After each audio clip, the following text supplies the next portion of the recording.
Definitely water pooling up from behind the inducer motor. And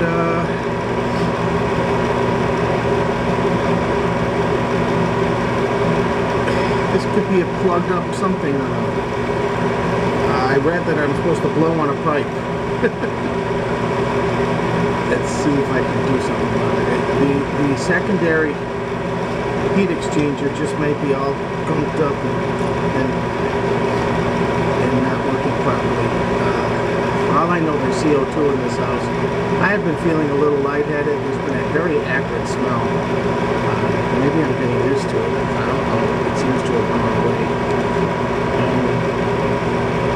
So I'm gonna try and shut the furnace off again. Take off the drain trap pipes, tubes, and blow on them with my mouth. Oh my god, I hope it doesn't go back into my mouth, because that stuff is acrid. It burned my hands off yesterday when I wrung out the rag that was under here to collect it. So, we'll see. The furnace is still running. The blower is still running, but the furnace is just, the blowers have stopped. I mean, the burners have stopped.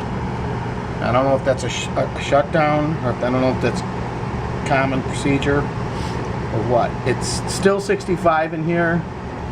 It doesn't seem like the heat coming out is very warm.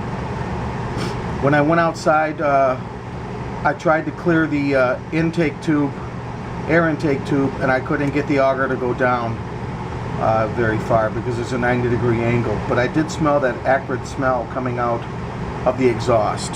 So, alright, that's the end of this film.